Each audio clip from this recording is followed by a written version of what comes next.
But let's get to the latest bit of this sleazy scandal, which is Mr. Boris Johnson, former Prime Minister of this parish, who found that 160 grand a year salary and 2 free houses wasn't enough to let him keep his head above water. So a person who wanted to be chairman of the BBC, called Richard Sharp, who had at that point put in for the job but hadn't got it, said, "I can sort you out. I know someone who can help you out, Boris," and introduced him to a millionaire called Chris Blythe, who would stump up an 800 grand guarantee for a loan, and who also just happens to be one of Boris Johnson's long-lost cousins. I think it's probably one of everybody's long-lost cousins in that same rule, but, you know, he doesn't give money to us. And all this was so the Prime Minister didn't have to go to a bank and go through a credit check like a normal person, because the bank manager would probably have laughed him out of the building with his outgoings. And then, of course, if you do go to a bank and do a credit check, there's always a possibility that it might get out and get in the papers, Kevin. So thank goodness it all worked out the best as far as that's concerned. What on earth are any of them thinking, Kevin? What are they thinking? Who would want to give Boris Johnson, the most free-spending human being on earth, a guarantee of 800 grand? Because you're never seeing that again, are you? Who would then say, "I'll have a job at the BBC because I've sorted out your loan"? And who would then, as a Prime Minister, would think, "This is perfectly all above board. I'm not going to get in trouble for this"?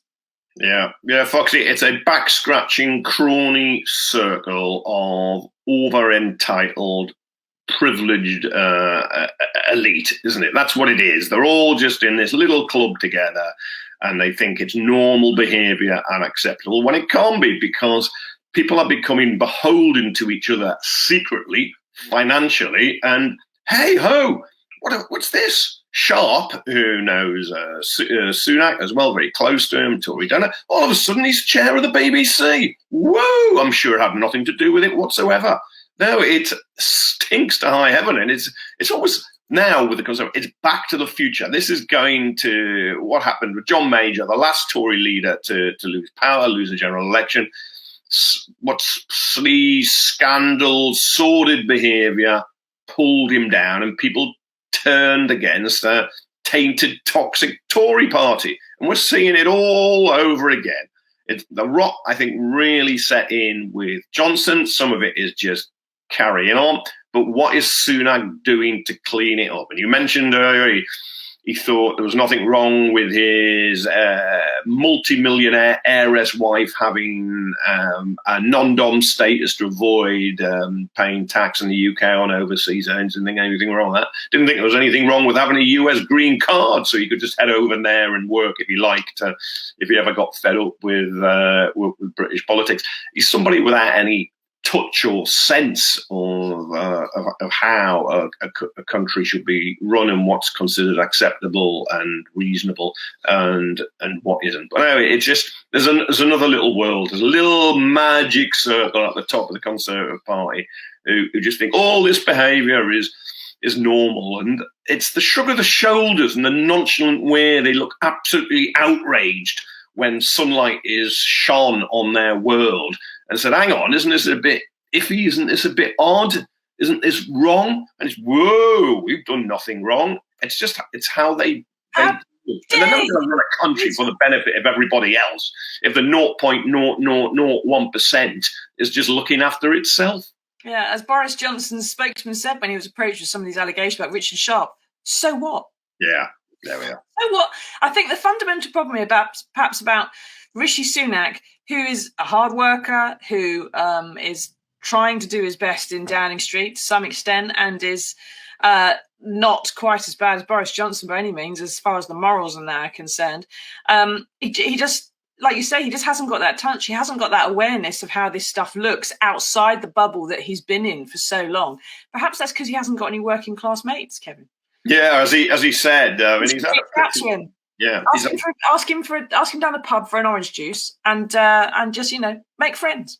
Well, I always remember when he went, he was Chancellor. He went to fill up a car, as it turned out. Someone else's car. And of course, he had to borrow the car from one of the petrol station workers because his own was too big and looking too grand. And then he went up to the card reader to pay, and he'd never used contactless before and didn't know how to do it. I mean, he tried to scan his card on the barcode reader. Yeah, I mean, it was like it was gloriously naff. But if you can wear £500 shoes onto a building site, then you don't really worry about cash. And again, I'll come back in a cost of living crisis. I think people are pretty forgiving. By and large, I think sometimes over forgiving, but in a cost of living crisis, you don't like any of this even more because you're struggling and you don't feel you've got somebody in Downing Street, somebody in government who understands your life, is on your side, going to make it better, and has a bit of probity. Yeah, some sense of how it looks or smells would be nice, wouldn't it? Yeah, maybe a bit of confidence and a bit of professionalism as well. Yeah. Is that too much to ask? I don't think so. Accountability, just thinking of a few words that at random that popped into my head. Now, as Mike says here, Zahawi would be mad to resign. As Raab and Braverman showed, if you brazen it out, Rishi is too weak to remove anyone or one faction or other of the party will go for him. I think that's the bigger question here, isn't it? Is how Rishi's going to handle this, because he seems very reluctant to fire anybody in his party. His position within it isn't really strong enough to exert the control and the probity that he needs, is it?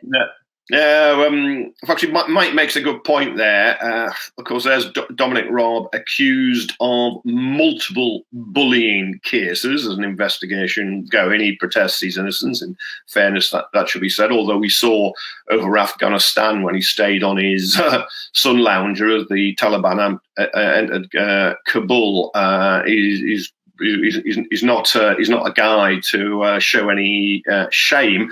While Suella Braverman's sacked as Home Secretary by Liz Truss for multiple security breaches, the then Tory party chair said. Within a week, because she's agreed to back Sunak so they can have a coronation, make him Prime Minister, she's in her old job.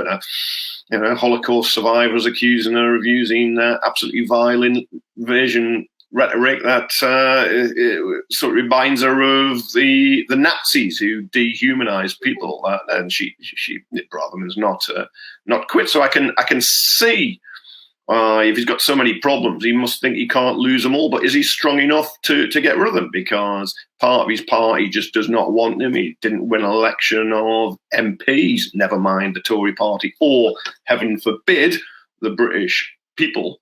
So he's there and in a very precarious position. And we saw Boris Johnson pop up in Kyiv, in Ukraine. Get on the front page of the papers again.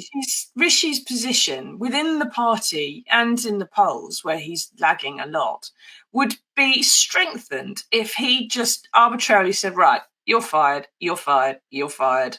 This isn't how we're going to do it. I think that would pick him up in the polls. I think that would improve his standing generally in the grassroots of the party, who didn't get to vote for him this time. And as Joe says there, he says, how embarrassing is it for those who voted Conservative? Those who voted Conservative last time might feel slightly better about the prospect of doing it again. Why doesn't he just show some cojones? Right, you mean Alan Shearer, you're fired? I think he's probably taking more the Love Island approach than somebody running The Apprentice. Oh God, the idea of Suella and Nadeem coupling up. No. No,